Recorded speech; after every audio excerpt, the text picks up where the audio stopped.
पाठ से जीवन में मंगल होने वाला नहीं है। एक बात याद रखना, पूरी जिंदगी को पवित्र बनाना पड़ेगा। बहू ने कहा कि महाराज, हम यदि अपने घर में कुछ करते हैं तो हमारी सासू, हमारे ससुर जी कहते हैं लिमिट क्रॉस हो रही है। हमसे कहा जाता है फ्रीडम ज्यादा मिल गया है, स्वतंत्रता ज्यादा मिल गई है। यह बातें बोली जाती हैं महाराज।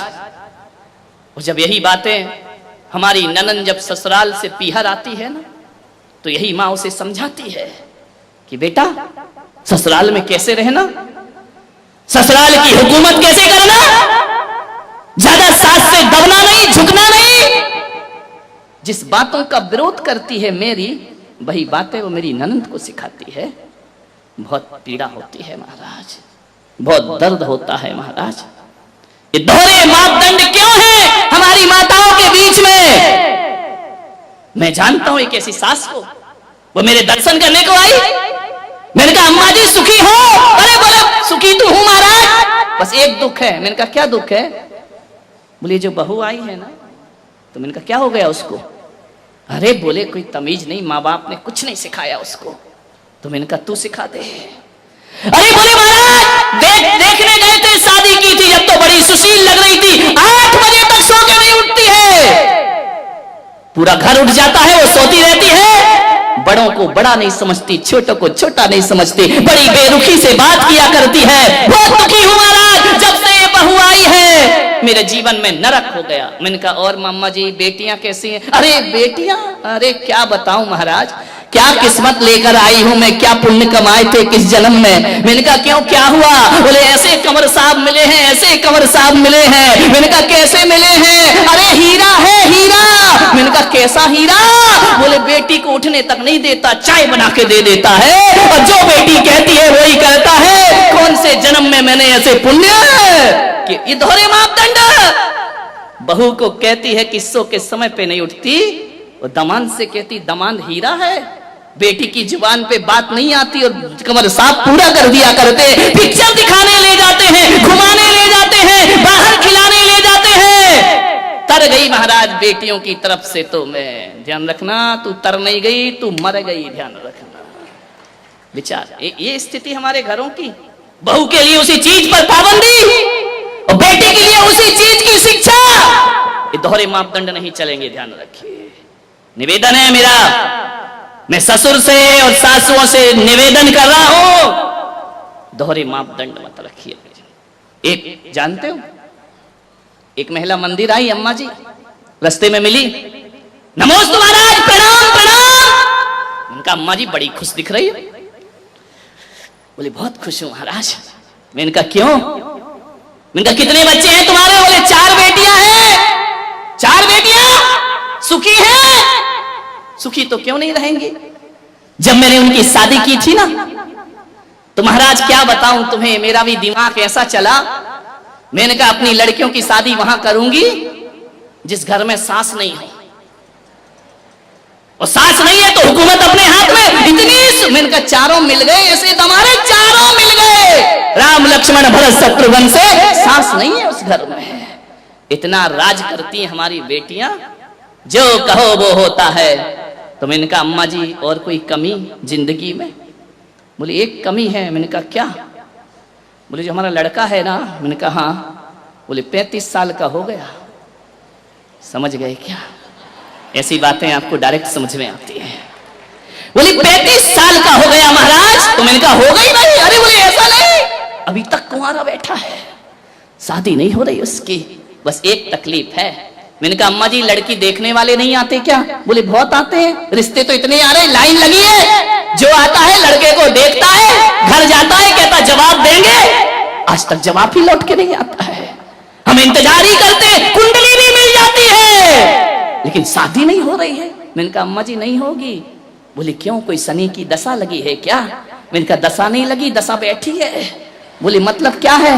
मैंने कहा तूने तीनों बेटियों के लिए संकल्प लिया था ना कि जिस घर में सास ना हो वहां दूंगी, तो और बेटी वाले भी तो हैं, मैंने कहा जब तक तू रहेगी लड़का कुंवारा रहेगा, ध्यान रखना, और जिस दिन तो दुनिया से चली जाएगी उस दिन लड़के के फेरे लग जाएंगे। दोहरी नीतियां मत चलो मेरे भाई, ध्यान रखना, दोहरे मापदंड मत रखिए। बेटी के लिए अलग व्यवहार, बहू के लिए अलग व्यवहार। बेटी 4 दिन को आती है, वीआईपी ट्रीटमेंट मिलता है, बहू 24 घंटे साथ रहती है, 2 दर्जा मिला करता है। क्या बात है कि एक सास 10-10 साल की हो गई बहू, शादी हुए, आज भी उसे बहू ही समझती है, ध्यान रखना। आज तक उसे बेटी नहीं समझ पाई, आज तक उसे बहू का ही दर्जा दिया जाता है, आज तक वो पराया जीवन ही जीती है। मान्यवर, आपके घर में नहीं है, मैं आशीर्वाद प्रदान करता हूं, अच्छा घर हो, लेकिन कहानी उन घरों की है जहां बहुएं प्रताड़ित की जाती हैं, ध्यान रखिए। कोई जरूरी नहीं है कि बहू ही सास को प्रताड़ित करती हो, सास भी कुछ कम नहीं है मेरे भाई, ध्यान रखना, ये भी बहुओं को बहुत उलाहने दिया करती हैं। मानो बहुएं, ताली तो बजा दो, आज तुम्हारे पक्ष में बोल रहा हूं मैं, ध्यान रखिए। कौन बोला आज किसने सद्बुद्धि दे दी? बहुत बढ़िया, जय हो पंचम काल की। विचार बहुत परेशान होती है, आज बहुओं की स्थिति वह है घरों में। उस बहू ने कहा महाराज बहुत पीड़ा होती है हमें भी, हम भी परिवार छोड़ के आए हैं, हम भी इस घर को अपनाते हैं, लेकिन इस घर ने हमें आज तक अपनाया नहीं। क्या होता, क्या फर्क पड़ता है? एक बात बताओ, सासुओं से मैं पूछता हूं, बेटी कब आती है तुम्हारे घर में गर्मी की छुट्टियों में? यहां रोज नाश्ता कौन बनाता है? बेटी आके बनाती है, बहू बनाती है? बहू बनाती है ना। रसोई कौन बनाती है? बहू बनाती है। चलो नौकरानी होगी, निर्देश तो बहू देती है ना, देखती है ना। बीमार हो जाओ तो बहू आके पूछती है, बीमार हो जाओ तो दवाई भले झुंझला के दे, गुस्से से दे, देगी बहू ही, पड़ोसिन देने वाली नहीं है, ध्यान रखना। कुछ भी करेगी, तकलीफ हो, दुख हो, संकट हो, बहू ही साथ में आती है। बेमन से आए या मन से आए, साथ तो बहू ही देती है ना। सुबह से उठती है, तुम्हारी व्यवस्था करती है, नाश्ता बनाती है, खाना बनाती है। एक बात ध्यान रखो, आप ईमानदारी से बताना, एक संत की सभा में बैठे हैं, बहू ज्यादा काम करती है या बेटी ज्यादा काम करती? ईमानदारी से बताना, बहू ज्यादा काम करती है ना, तो उसके बाद भी बेटी प्यारी क्यों लगती है, बहू प्यारी क्यों नहीं लगती है? वह उससे ज्यादा काम करती है, उससे ज्यादा ख्याल रखती है। बेटी तो 4 दिन को आती है, बहू जीवन भर साथ रहा करती है। एक बात याद रखना, भारतीय संस्कृति में किसी भी बेटी को लक्ष्मी नहीं कहा जाता है, बल्कि बहू को लक्ष्मी कह करके बुलाया जाता है, ध्यान रखना। किसी बेटी को किसी ने लक्ष्मी कहा है, कन्या भले कह दिया जाए, लेकिन लक्ष्मी का रूप नहीं दिया जाता है। रक्षा बंधन पर बेटी की जरूरत पड़ती है, लेकिन दीपावली जब आती है तो बेटी की नहीं, हाथों में दीप लिए हुए बहू शोभा दिया करती है। दीपावली तो बहू की हुआ करती है, दीप जलाती है। रक्षाबंधन पे तो राखी बांधकर चली जाएगी, मिठाई खाएगी, कुछ पैसे भी ले जाएगी, ध्यान रखना। कमर साहब आएंगे, खाएंगे, मजे लेंगे, लास्ट में बोल देंगे मजा नहीं आया, धत तेरे की, मर गए कर करके, उनने कह दिया मजा नहीं आया। बहू तो घर में ही रहती है ना, बहू तो लक्ष्मी है ना। आज तक किसी बेटी की आरती किसी माँ ने नहीं उतारी होगी, लेकिन बहू जब घर में आती है तो सास को दीप लेकर उसकी आरती उतारना पड़ती है। बहू मंगल है, बहू शुभ है, बहू लक्ष्मी का रूप है, बहू सरस्वती का रूप है। जब वह बहू घर में आती है, तुम्हारे वंश को अंश प्रदान करती है, और जब उन्हें संस्कारित करती है तो यही बहू सरस्वती का रूप हो जाया करती है, ध्यान रखिए। और यही बहू लक्ष्मी का रूप हो जाती। बहुओं को लात मारना यानी लक्ष्मी को लात मारना के समान पाप हुआ करता है, ध्यान रखिए। बहुएं तो घर की शोभा होती है, प्राण होती है। बहुएं ना हो तो तुम्हें कोई दादी कहने वाला नहीं मिलेगा, तरस जाओगी, ध्यान रखना। नानी में तो ना ना ना ना ना ना लिखा है, दादी में तो दे दे दे दे दे लिखा हुआ है। मानिए जितने भी रिश्ते हैं, आज तुम्हारा छोटा बेटा आज तुम ससुर जी कहला रहे हो तो बहू की वजह से, और आज तुम सासू माँ कहला रही हो तो ये रिश्ते तुमने नहीं, उस बहू ने आकर तुम्हें रिश्ते दिए हैं। और तुम्हारे वंश के अंश को यदि बढ़ाया है तो बहू ने बढ़ाया है, किसी बेटी ने तुम्हारे वंश को आगे नहीं। बहू ध्यान रखना, कितनी भी पूजा कर लेना, 1 घंटा पूजा करना, मंदिर में स्वाध्याय करना, सामायिक करना, माला फेरना, भगवान महावीर ने कहा है शरीर और आत्मा में भेद करोगी तो सम्यक दृष्टि हो जाओगी, और बहू और बेटी में भेद करोगी तो मिथ्या दृष्टि हो जाओगी। ध्यान रखना, बहू बेटियों में भेद की रेखा मत खींचिए।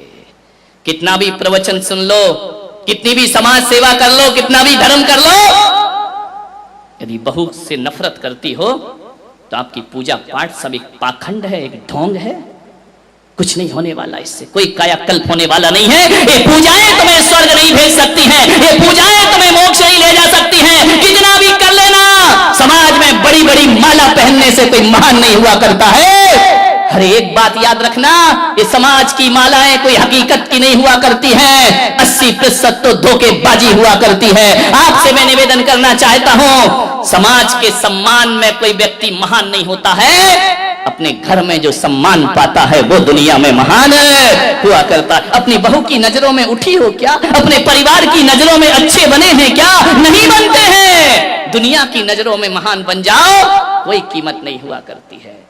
अपने घर की नजरों में ऊपर उठने का प्रयास करिए। मानिए, तकलीफ क्या हो जाती है? बहू लेने तुम ही जाती हो, शादी नहीं होती तो 10 जगह हाथ पैर जोड़ती हो, कुंडली मिलाती हो, मेरे लड़के की शादी करा दो। एक काम करना, युवाओं से मैं कहूंगा, शादी आदि करो ना, कुंडली मुंडली का एक अलग लफड़ा, इस चक्कर में कई कुंवारे घूम रहे हैं। मैं आपसे इतना ही निवेदन करूंगा कि अब की बार कुंडली मिलाओ तो अपनी मत मिलाना, है ना।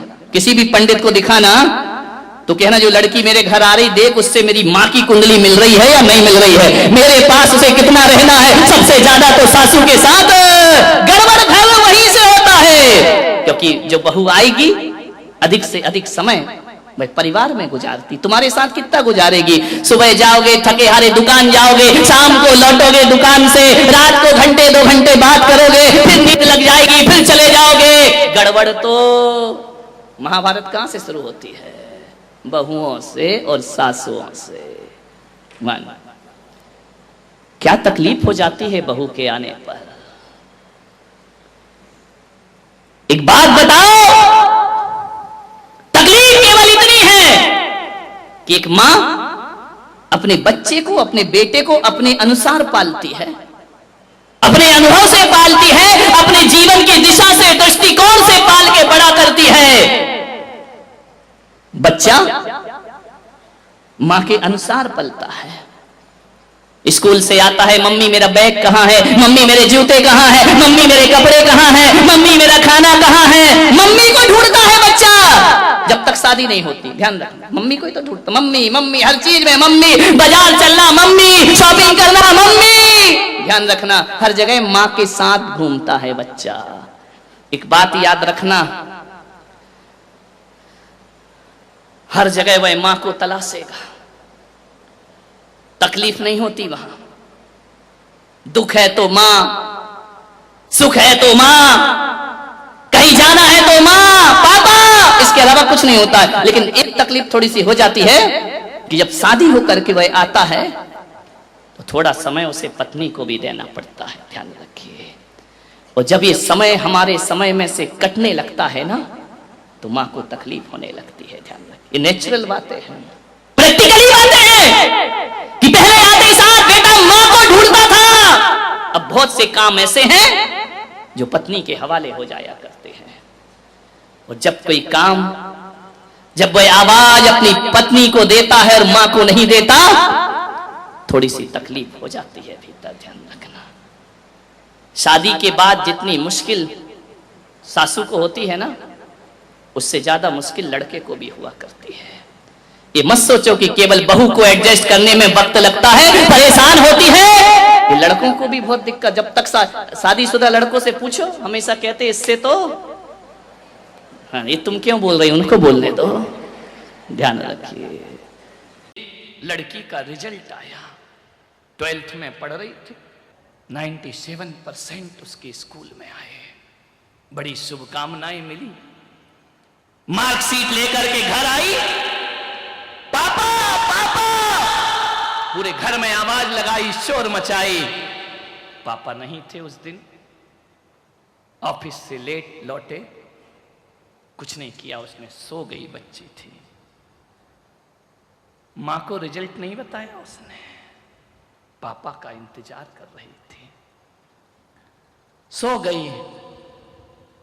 पापा भी आ गए, उन्होंने कहा बच्ची सो रही है, माथा चूमा और सो गए वो भी। सुबह उठे, तैयार हो रहे थे नहा धो के, बेटी उठी, उसने कहा पापा आप लेट आए, इतनी बड़ी खुशी लाई हूं मैं, क्या हुआ मेरी बच्ची, बता क्या मिला तुझे। बोले मेरा रिजल्ट आ गया पापा, मैंने टॉप किया है। अच्छा कितना, 97% मेरे 12th में आए हैं, अखबारों में मेरी फोटो है, देखो पापा मैंने मेहनत करके कितनी पढ़ाई की है। मां रसोई घर में थी, उसे लगा कि इस बच्ची ने कल मुझे नहीं बताया, मुझसे बातें शेयर नहीं की, नफरत तो छोड़ो, ये अपनी खुशियां भी मेरे से शेयर नहीं करती है। पिता ने देखा, सीने से लगा लिया बेटी को।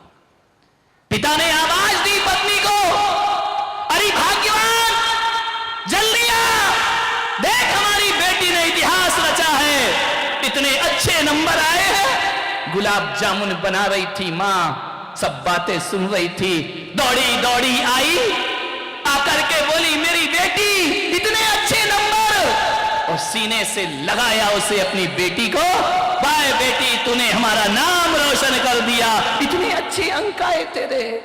बेटी ने झिड़क दिया मां को। उस मां ने कहा बेटी दिखा तो तेरी मार्कशीट।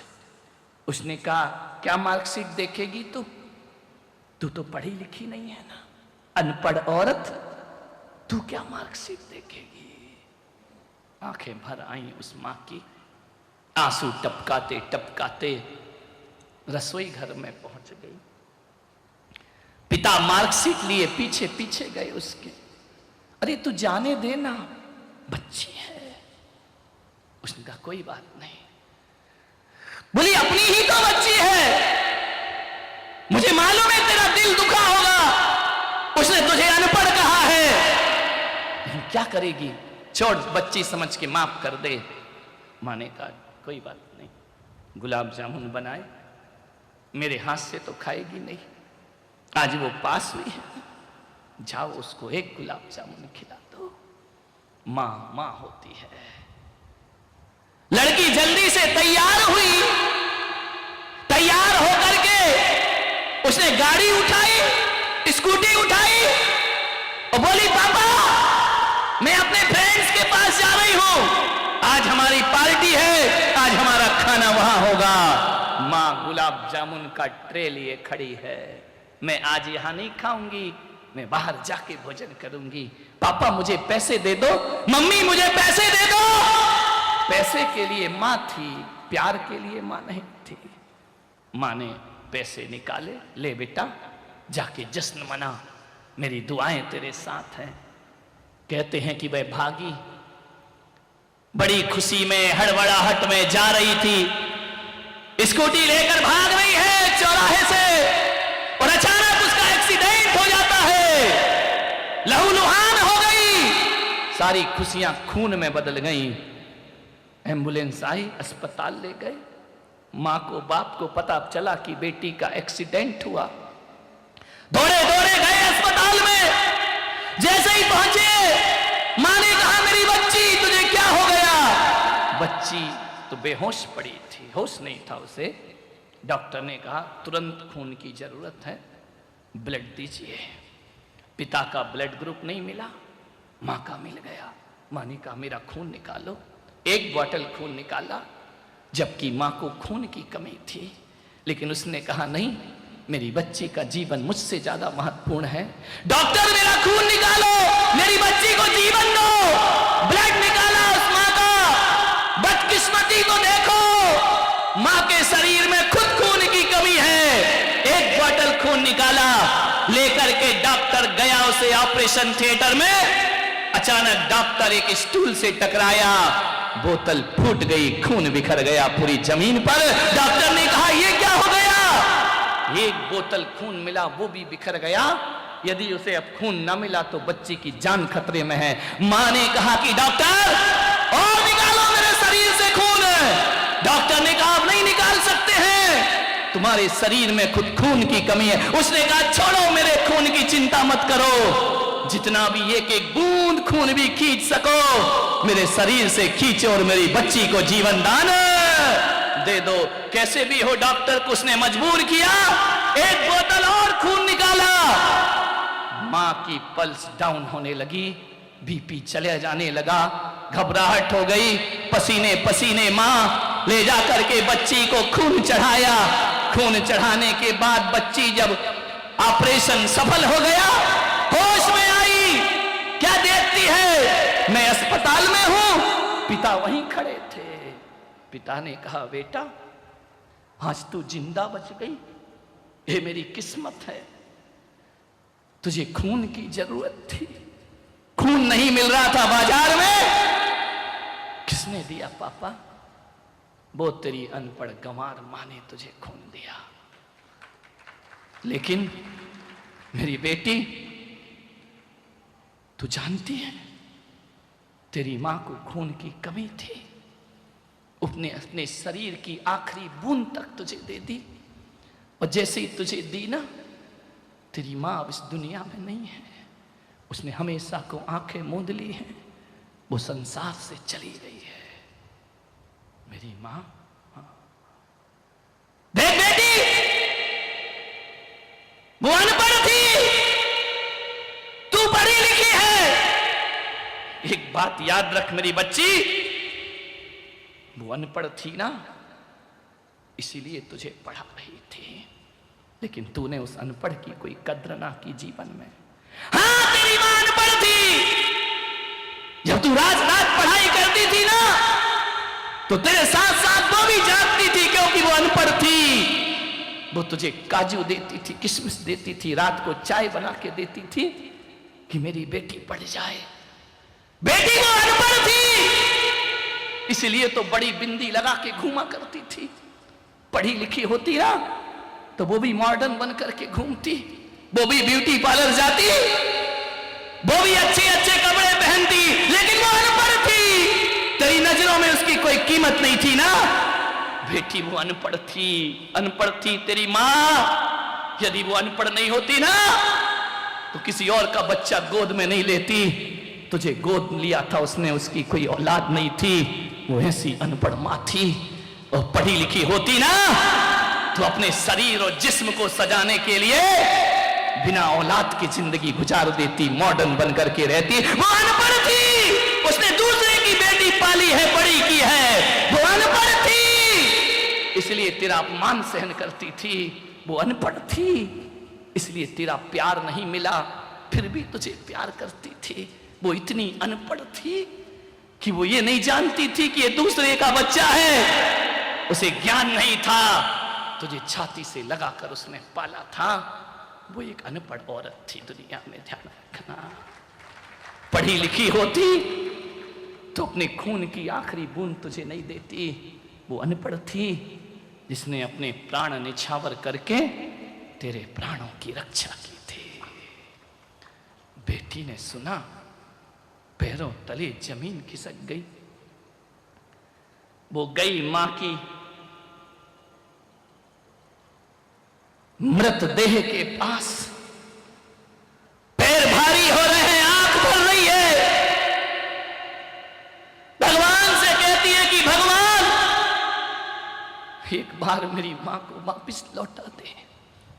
बाप ने कहा बेटा वो तो गई, जो गई वो कभी लौट के वापिस। लेकिन बेटा मुझे अफसोस है, कि एक अनपढ़ मां से तू नफरत करती थी। आज उस बेटी ने कहा कि पापा, मैंने तो केवल कागज में 97% लाए हैं, लेकिन मेरी मां अनपढ़ होकर जिंदगी में 100% पाकर की दुनिया से चली गई। पिताजी, आज मुझे लग रहा है कागजों में नंबर नहीं, नंबर तो जिंदगी में ज्यादा आना चाहिए, जीवन में नंबर ज्यादा आना चाहिए। और आज मुझे लग रहा है पिताजी कि वो अनपढ़ भी पढ़ी लिखी थी और मैं पढ़ करके भी गंवारों का जीवन जी रही हूं। पिताजी, किताबों को पढ़ने वाला पढ़ा लिखा नहीं होता, जो किसी की भावनाओं को नहीं पढ़ सकता, उससे बड़ा अनपढ़ दुनिया में कोई दूसरा नहीं हो सकता है। मुझसे बड़ा अनपढ़ कौन होगा? पिताजी, आपने रात छुपा के रखा कि मैं उसकी पैदा की हुई बेटी नहीं थी। अरे इतना प्यार तो पैदा की हुई बेटी नहीं दे पाती है। पिताजी, आज मुझे इतनी सी बात समझने में इतनी बड़ी कुर्बानी देना पड़ी, तब मुझे जीवन का सत्य समझ में आया। सूरत वालों, उस लड़की को तो मां की कुर्बानी देने की बात समझ में बात आई, क्योंकि उसके सामने कोई पुलक सागर नहीं था। मैं हूं, समझो मां बाप की कीमत क्या होती है। ये सारी दुनिया को जो जीत रहा है, बोल इसके बाद तू क्या करेगा? बोले मैं पूरे विश्व को जीत लूंगा। सम्राट, जरा ये बता तू करेगा क्या उसके बाद? बोले उसके बाद शांति से रहूंगा, शांति से जीऊंगा, शांति से खाऊंगा, शांति से पीऊंगा, पूरी दुनिया पर हुकूमत करूंगा। संत ने कहा, पागल, इतने से के लिए इतना बवंडर? बोले क्या मतलब? बोले शांति से जीने के लिए इतनी बड़ी अशांति क्यों करता है? बोले समझ नहीं पाया मैं। बोले पागल, शांति के लिए दुनिया नहीं जीती जाती, शांति के लिए तो खुद को जीता जाता है, मन को जीता जाता है।